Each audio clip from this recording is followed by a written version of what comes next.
freedom is never more than one generation away from extinction. We didn't pass it on to our children in the bloodstream.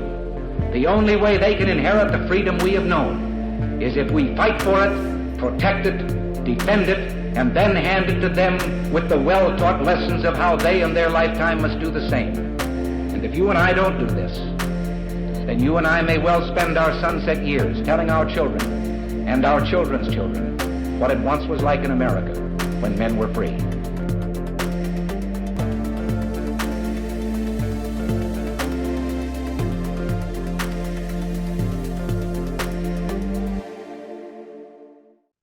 Hey everybody, welcome to episode number 402 of Gun Freedom Radio, where we engage, we educate, and we inform. We are brought to you by azfirearmsauctions.com, where you set the price on guns, ammo, and accessories. I am one of your hosts, Cheryl Todd. And I'm the other guy, Dan Todd. We got a great show today, and our theme is Academics of Freedom. And we have two firsts today. We do. Two guests for one. We've got Philip Van Cleave, who has been the president of the Virginia Citizens Defense League since 2001, and Alga Evans, the student engagement director for VCDL Academy. Right. Something new. I'm super excited to hear about this. Welcome to the show, guys. Oh, it's always good to be on. It's been a while. Thanks for having us. Yeah, thank you.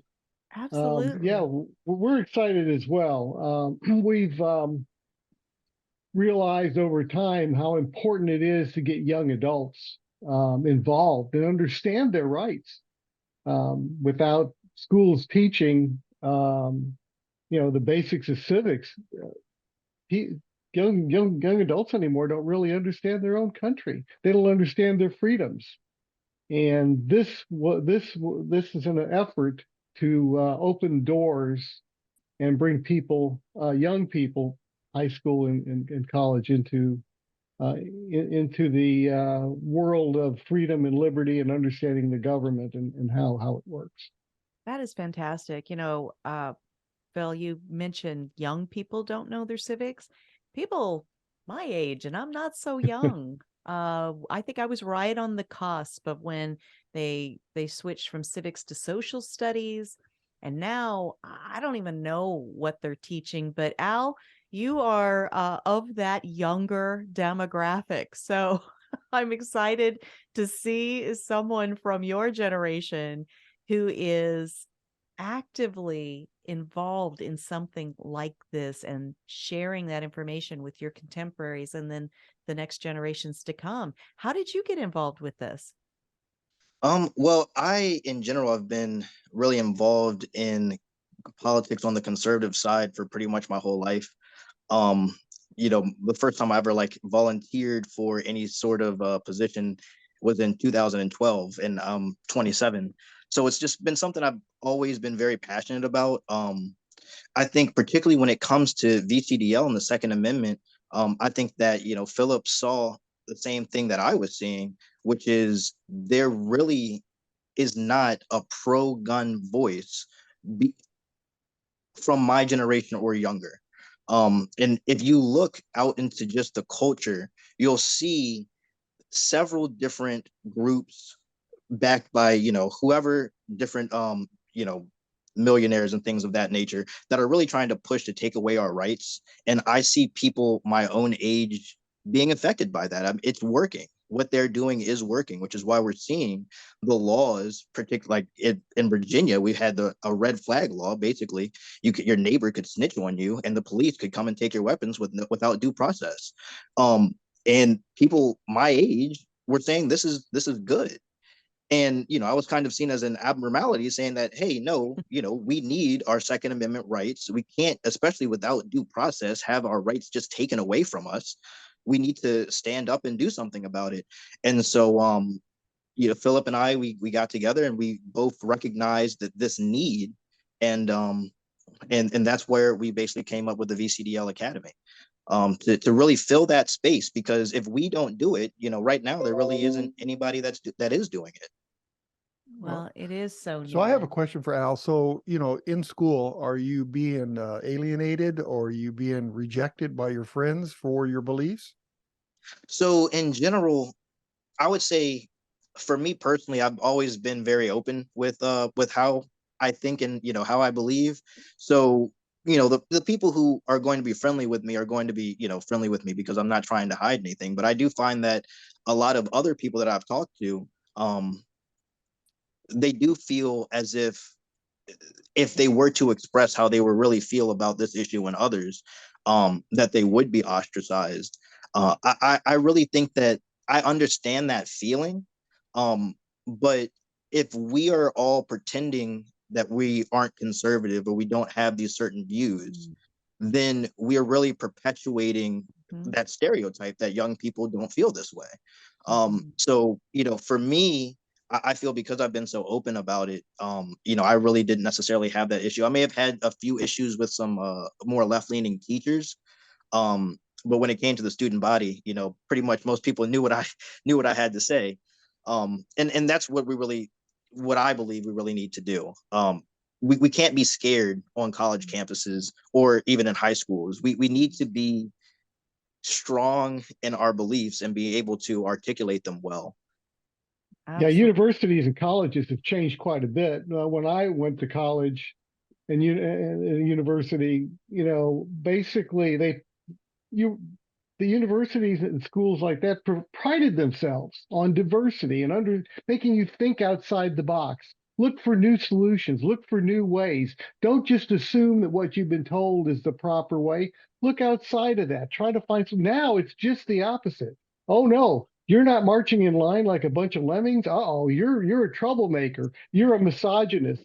You're somebody that we don't want to associate with because you're not thinking exactly like we are. It's the opposite. It's completely reversed. And it's shocking how quickly that actually happened and took root. It's true. I gained my master's degree 5 or so years ago, and it was at a Christian-based educational facility, university, institute. And even there, you could feel and see that there was just this certain way you're supposed to use words and things you're not supposed to talk about. Had nothing to do with being Christian and everything to do with being politically correct. And I just live and breathe what I do with being an advocate for all of our rights, but most particularly our Second Amendment rights. And so all of my papers and presentations would just kind of work their way into that mindset. And so I could feel this weird sort of pushback, but I was one of the older students just because the time in my life when I went to take my studies. And I think that galvanized me a little bit, but I kept picturing, what if I was younger? That Mhm. pressure would definitely weigh on me. It may not cave me in, but it would weigh on me. And I would probably find myself doing things and saying things to try to fit in more. So Al, I'm sorry, go ahead. Oh, I was just going to say, yeah, absolutely. Children only know what they're taught. I mean, when we're born in the world, we really don't know anything. We're taught about things. And if you're not taught about freedom, then you don't know about freedom. If you're not taught about thinking outside the box and so forth, you don't know about that. Mhm. And if you're taught from the beginning, oh, you don't say certain words, the whole idea of political correctness is really controlling our speech. That came in a Yes. while back, and that whole idea was Yep. let's control speech, let's narrow it down, and it's all been part of a big change in our culture, and it's caused serious harm. And again, what Al is working on in VCDL is trying to reverse that whole concept, at least for as many people as we could reach out to. Wow, Yeah. when I was in school, all we were worried about was whether we take the 12 gauge or the 410 and put it on the rack to go hunting after school. But It's I true. but I do have a question. There's two things that are going to fix this whole mess, and that's the younger generation and women. The women are very strong with their voices, and they're really demanding that we have our rights. And the young generation, I made a big mistake when I was young, probably about your age. My dad was very strong in gun rights, and he fought hard for it, and he'd always ask me to help, and I would kind of help, but I really didn't get involved. Big mistake. And I regret it to this day. And all I can do is try to catch up, but you never can. But the younger generation, if my generation would have stayed strong, we wouldn't be in this situation we're in today. If men would have not been so hard on women getting into this field, then we would be in better shape than we are today. But we're getting there. And it's I love to see, Al, seeing you going to school, fighting for our rights, voicing your opinion is amazing. Thank you. So talk to us about what the Academy is, Al. What specifically is it? How do people get involved with it? So the VCDL Academy is specifically aimed at younger people, though anybody can join. It's basically, I really look at it as kind of a VCDL plus. You get pretty much everything that you would get with the VCDL, in addition to the classes that we're going to be putting on across the state, in addition to priority when it comes to like the internship, for example, the practical politics internship, as well as really trying to organize young people into different groups across the state so that they can actually go out into the community and spread the information that we're learning. So we focus on the Second Amendment, obviously, and the history of firearms. But like Philip was saying, civics as a discipline is really not taught the way that it used to be. And I was in high school, and I graduated in 2014. And even from then, things have already degraded even more. No matter what side of the aisle you're on, no matter what issue is the most important to you, if you don't understand how our system works, a system that, we're really blessed to have, because not every country in the world can citizens actually change their government. But you can't expect that to happen if, half of the country doesn't even understand how the process works at all. And that's on the federal level, not even to mention on the state level. So we really are trying to focus on that sort of education, as well as, like I said, to spread it throughout the community so that young people can teach older people. Like you were saying, Dan, the earlier generations, a lot of people were apathetic to a lot of this stuff. And, even if they had good education, a lot of people, it's been a long time. If people don't engage with it, then they forget. But if you have a young high school or college age student knocking on your door, really asking you, hey, what do you think about the Second Amendment? What do you think about, the actually enumerated powers of the federal government? It will actually make you think. And so that's kind of like the broad overview. And of course, we're also, we plan to have like shooting competitions and stuff like that, because really the sport is the hook. That's something I really feel is really important. When it comes to young people, and people can think back to when they were in their late teens and early 20s.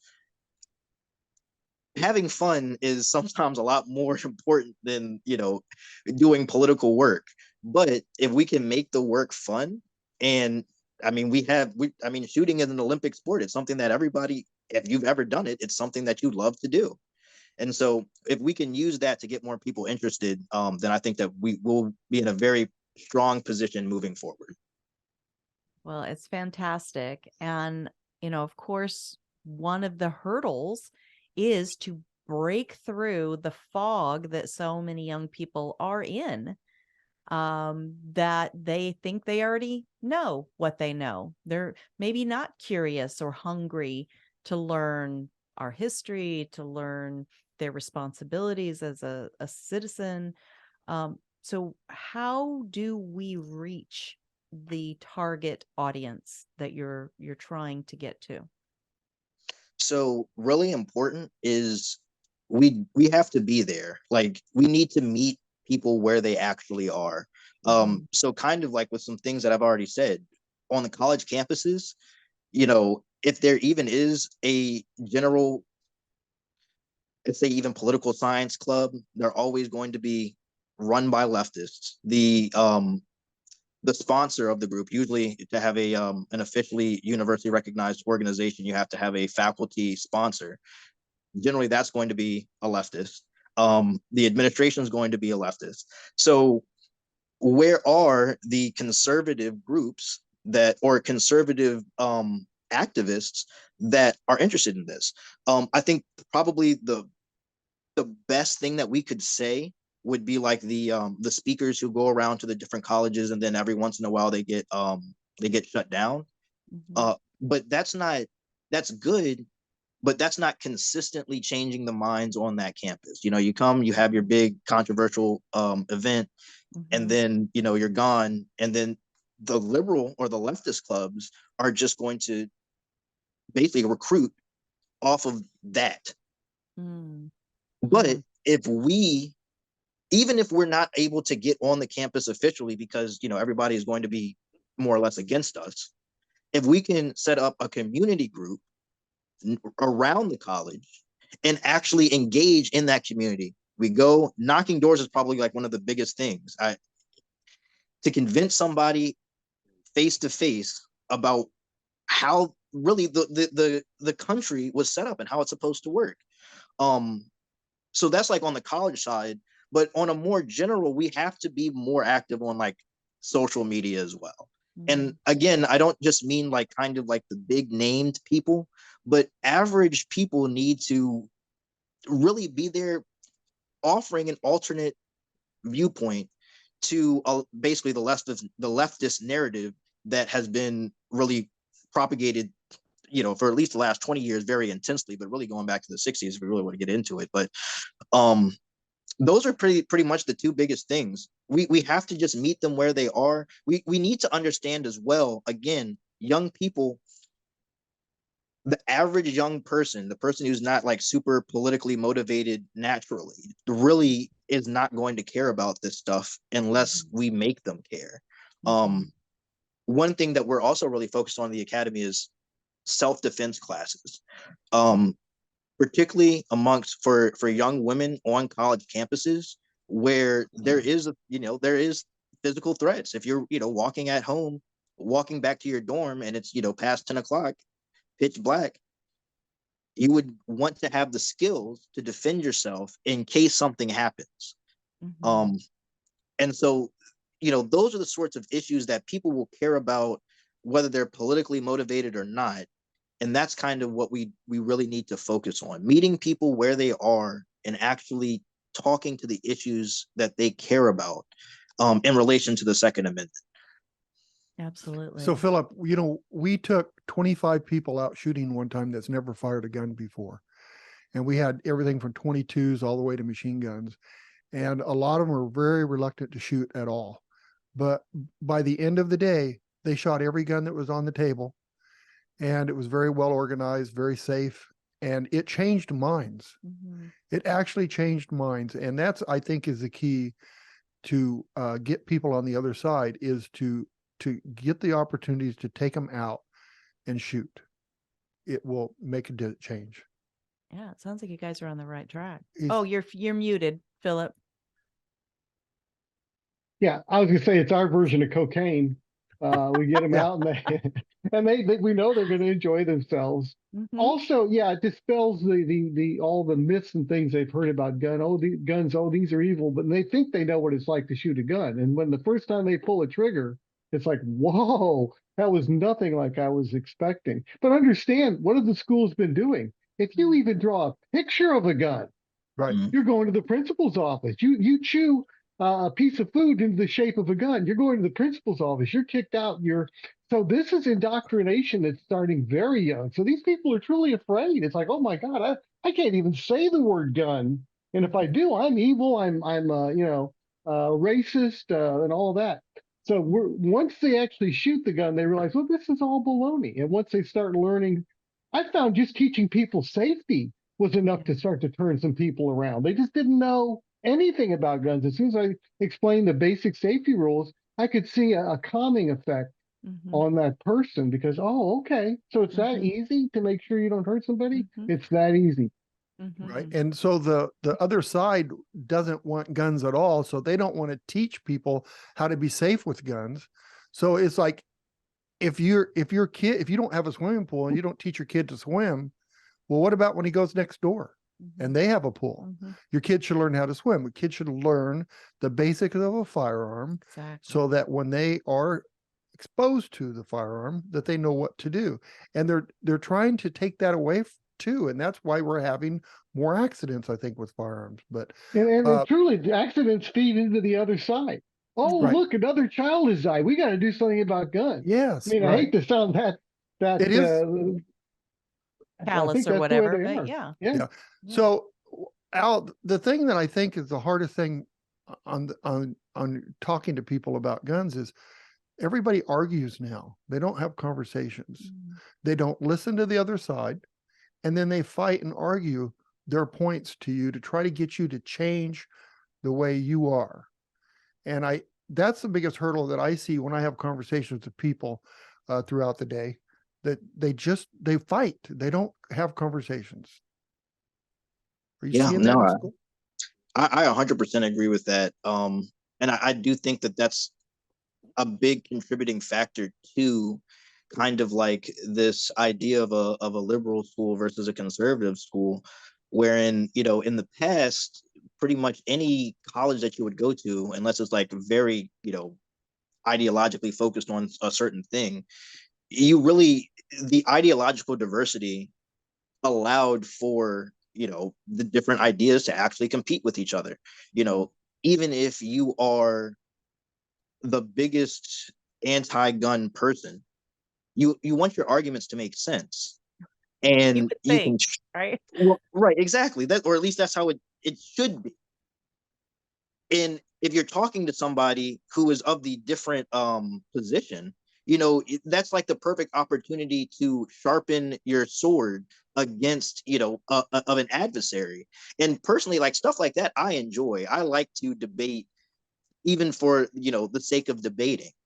Is what you're saying, does it make logical sense? Is this backed up by actual facts and statistics, or is it something that, is just a nebulous feeling?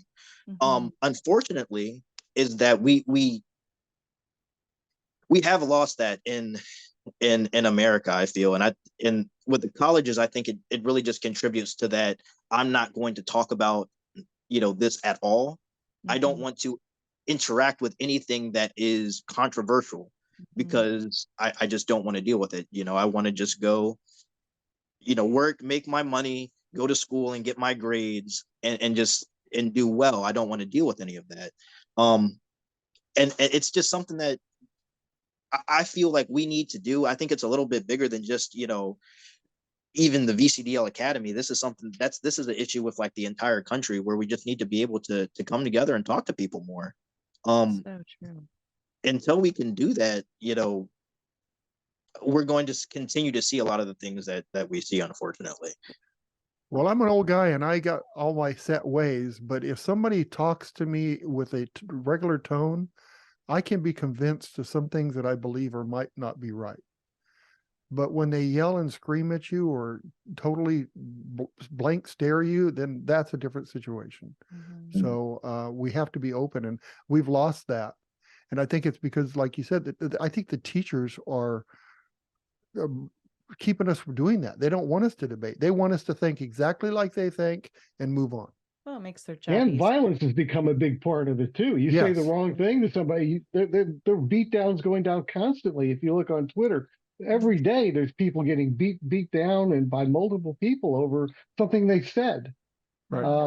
So there's a lot of fear out there too of walking outside the box and finding people either verbally abusing you in a large group or ostracizing you and so forth. So it's tough right now. It really is. Over stupid things too. Yes, Stupid. absolutely. Yeah. So Philip, I'm going to toss this question to you. So the Second Amendment, it is not a political issue. It's in our Bill of Rights. Our Bill of Rights was written for everyone, right? Right. But the reality is I did say but. The reality is that it has become a political football. The whole idea of gun ownership and our rights and where they even come from, right? There's people that believe that this document gives us our rights. It's not true, right? Our rights are God-given. The fact that we were breathing air is why we have the right to protect our one and only life. But here we are, right? It's this big political mess. How do we use politics, knowing that it's part of it, in order to do good, right? How do we stay away from the dark side, go to use the force for good? How do we do that well? Well, number one, we have to be engaged, and this is another problem. I can tell you, I think we're seeing a lot of apathy again. Here we go again. Gun owners tend to get very, as do a lot of Americans, tend to get very apathetic. Oh, things seem to be going smooth. Nobody's taking my guns away right now, so I'm, and you can't do that. You've got to get the right people in office, and that's the problem right now. Is a lot of wrong people are in office. You have to understand, government attracts some people that are wonderful, and I've met some of them that are really, truly, I'm proud to see them in the government, but it also attracts the kind that want power, that want control, that want to be able to dominate others. Well, you and I can't understand somebody wanting to dominate somebody else. There are people that live for that. They always will. And unless you're out there voting and actively working for the good guys, those bad guys who are desperately seeking power in government will find their way in, and they will make our lives miserable. And they have been doing that now for quite a while. Mm-hmm. And it's more than, I'll toss this one to you, Al. It's more than just the D versus R, right?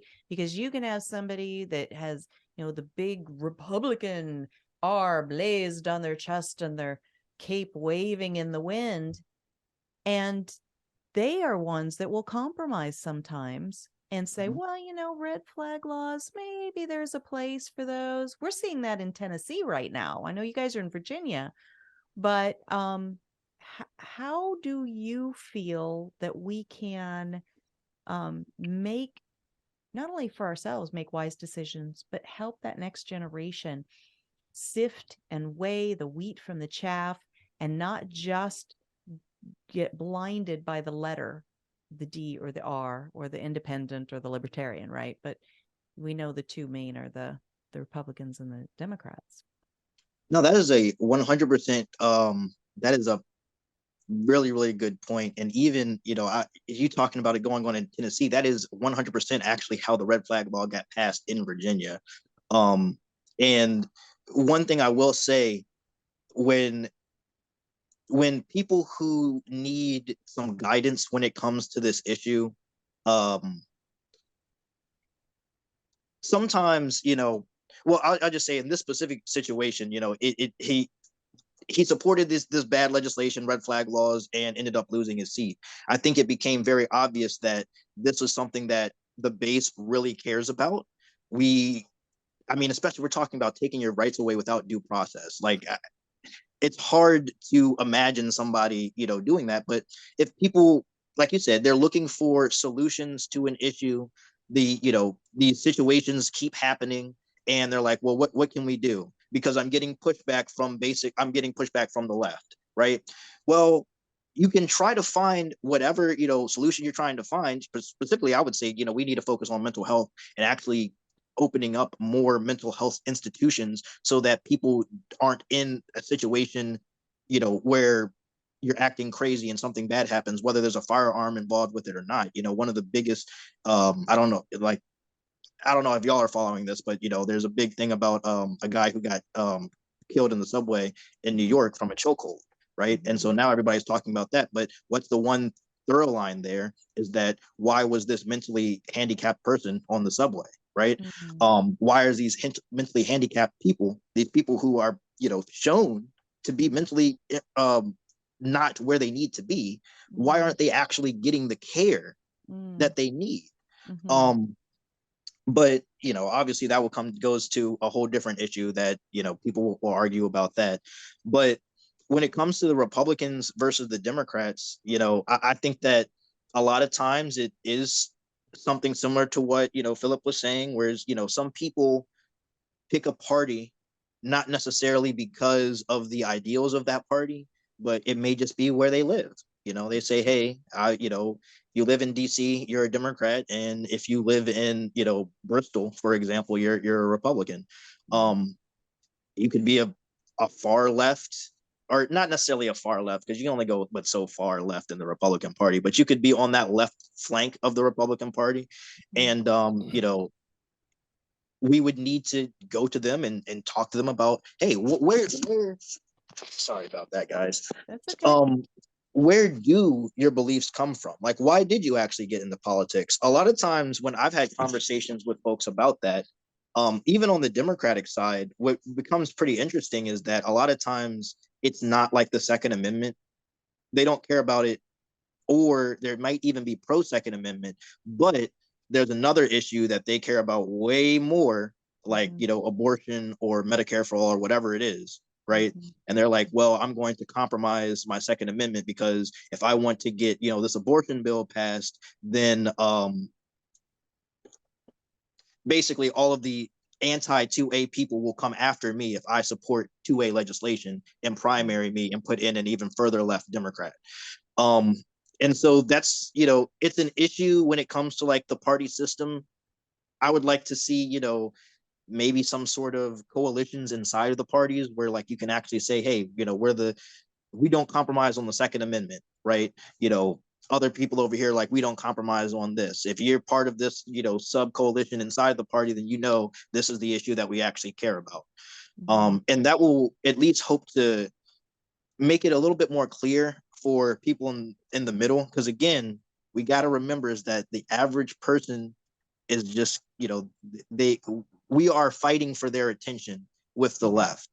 And whoever wins that fight is generally who they're going to go with, because the main thing they're focused on is making sure that their family is fed and safe. Yeah. Boy, that's the truth. I have two comments. One, and it's a very good point, Al. One of the things is that if we don't have mental institutions, if we defund the police, if we have all these chaos things happening, then it's going to be easier for us to take the guns away from those crazy people, right? But Philip, you and I, kind of close generation, I would imagine. Al, different generation. There's one thing that is different that stands out to me is when we were young, they had mental institutions for people. They had a place for people that needed help to go. I had a family member that had to go at one time. So that could be the missing link that really would solve a lot of these problems. We need to help people that have mental issues. Well, they said it Especially was inhumane to keep them. Right. And I'm like, how is it not inhumane that people are living on the streets and living in filth and, well, you got that. the violent ones. Philip. My argument is on the violent ones, and not everybody with mental health issues is violent, but then again, a lot of them need help whether they're violent or not because they can't fend for themselves. But the violent ones, we used to be able to take them off the streets. Understand that predators, be they with mental issues or just somebody that's just a bad person, a bad seed, they're predators. They should never be on the streets with the rest of us. In fact, the whole fact that they say that, well, how are these violent criminals getting guns? Well, why are violent criminals even on our streets where we have to worry about them? Literally, everybody on the street should be somebody that could be trusted to be able to protect themselves and carry a gun. If they're a predator will prey. We don't take lions out of the zoo and turn them loose downtown because we know that lion is a predator and it will kill people and that's what it does. We have human predators that are exactly the same, and just like that lion, they need to be behind bars, and unless they are, they will continue to prey on us. And so the problem is not just mental health, it's all the way around, getting people that are unfit to be with the rest of us away from us, live their lives separately. Well, we've been hearing in so many places where the crime has gone out of control that, somebody can commit a crime in the morning and get taken to jail. They're back out by lunch. They commit another crime. They go back into jail. They're back out again by dinner. And then they can commit another crime before it's bedtime. And that speaks exactly to what you're saying. It's just this is intentional. To use the laws that we have available to us. I agree with you. I think it's intentional, Cheryl and Dan. I think it's intentional. I think they want the crime rate up. Like I pointed out to our membership, for the longest time, as gun ownership went up, then crime was going down. So you had a V laying on its side. That's not how you get rid of guns. If you want to get rid of guns, you need to say, oh, look at the crime rate. So how do you get the crime rate to go up when it's naturally going down? That's where you defund the police. You let violent criminals out. Let's get them going. Let's get more murders. Let's go easy on them. Let them know that they can kill and murder and rape, and we're not going to come down. We're going to come down harder on the person that defends himself. All of that was meant to drive the crime rate up, and it has. It's done so in the last 2 or 3 years. That's when this started. Actually, it began under Obama, and then it accelerated. It's intentional. And so we we have to fight it. We don't control the violent people so that when chaos hits, we can control everyone. Yeah. Everybody. That's the way it's working. Because we won't be able to defend ourselves because they're using the violent people as a reason to take our guns away from us and for the children. And so, right? And then now that we don't have the guns, then they go in and they do what they do in Venezuela or other countries, or what they did in Cambodia or all these other places, and just exterminate people. Absolutely. Exactly. And so, Al, back to you, and we're going to start wrapping up. We're running a little close to time. We need to do 2 hours on this one. I know, seriously. Yes. But you had mentioned part of your the academy learning is called practical politics. So what specifically falls under that heading? So basically, the practical politics is our internship program that's really focused on how do you actually run an issues-based campaign, the Second Amendment, and how do you take the law. So let me put it like this. There's basically 3 main aspects of it. There's the legal internship, there is the legislative internship, and then there is the door-to-door internship. And they all work together and they all kind of feedback off of each other. So we'll start with the legal internship. You actually learn what the law is right now. You work with several of the attorneys that we've partnered with across the state to actually see, well, all right, how does, if somebody is getting hit with a red flag and they've gotten their guns taken away, how does that process actually work legally? How does the law actually define the process of getting your guns back and all of that? So we actually have been working with the lawyers to understand how the law is now. We work with the legislatures, and that will be generally in the late summer and in the winter time. In February, because in Virginia, and this isn't necessarily the same in every state, so just for a little bit of context, in Virginia, we have a part-time legislature. So they only work for about 2 months out of the year, usually February or March, but I think every other session they have a long session, but that's getting too into the weeds. So during that period of time where the legislature is actually in session, we actually will put our interns as interns in the legislator's office so they can actually see how is the law crafted. We're doing these other classes, not necessarily part of the practical politics part, but about civics and about how a bill becomes a law. Now, if you're actually part of this internship, you are. Oh, you just paused your volume. Go ahead. Of how a bill becomes a law. You're actually in the chairs, you're talking with the legislators, you're working with the legislative aides, you're working with LIS to actually craft legislation. And then, so once you have that the legal aspect of it down to what the law is, how it changes, how the different languages affects what actually happens, like the difference between may and shall. And so then, exactly. And so then we actually go out into the neighborhoods and to the communities to let people know, hey, this is what the law was at the time.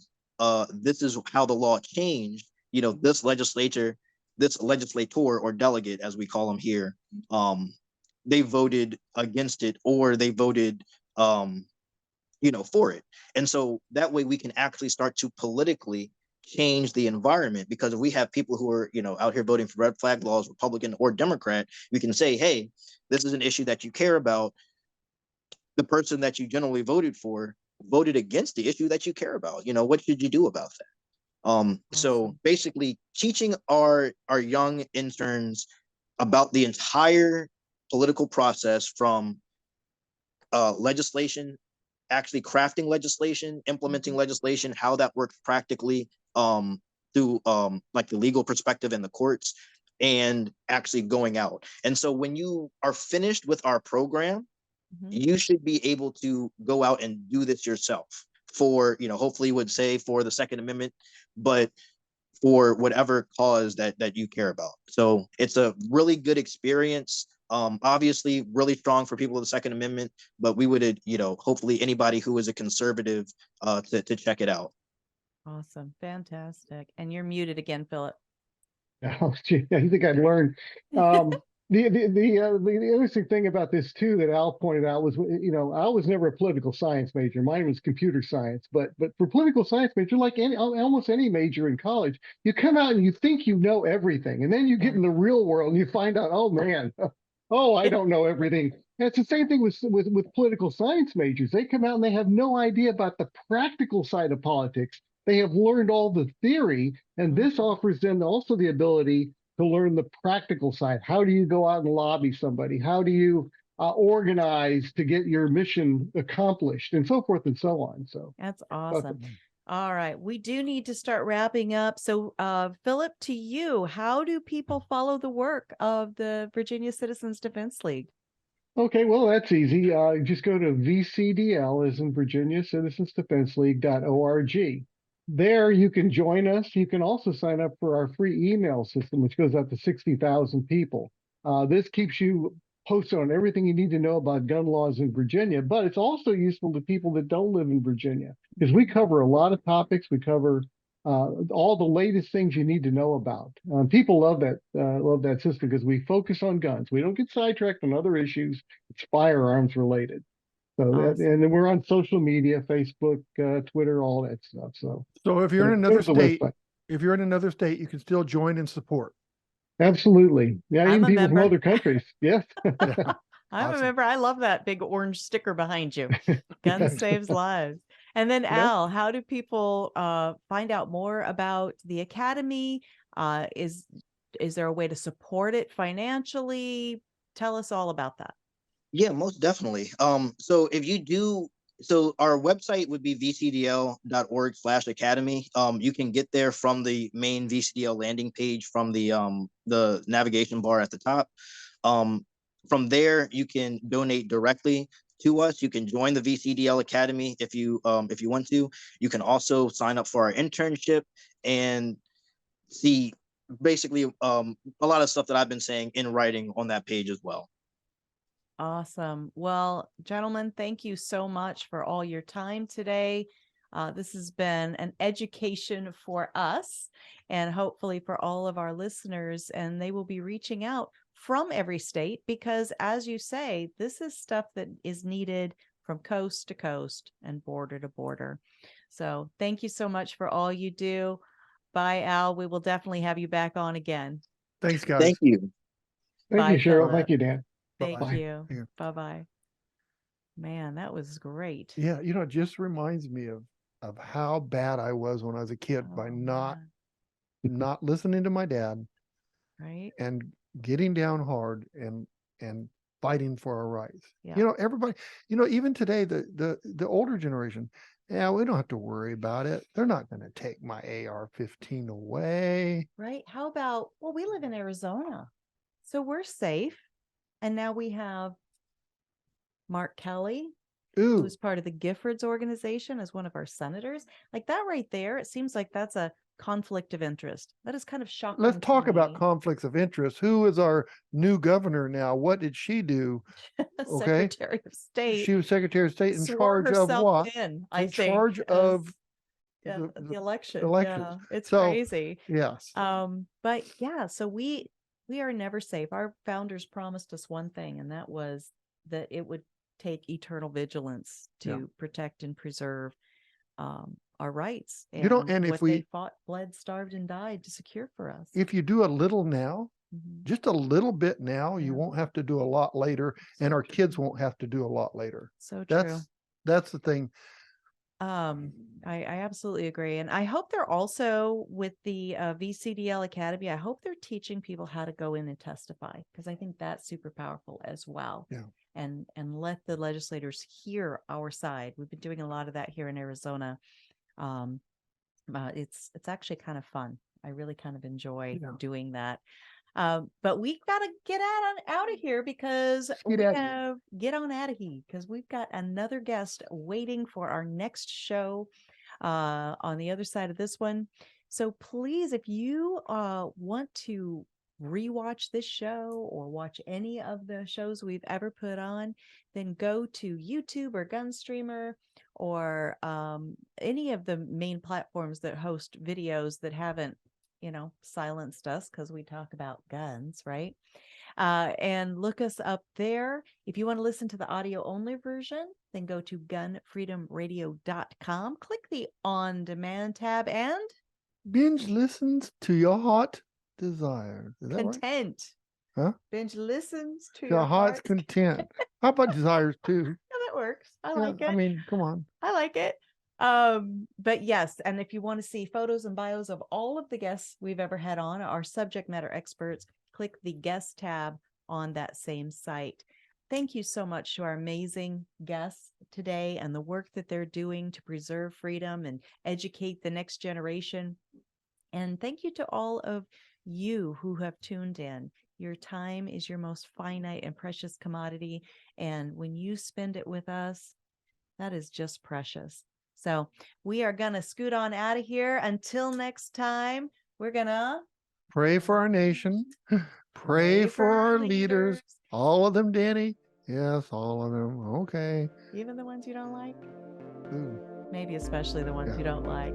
All right. Be good to each other. Have a great week. And God bless. Bye-bye.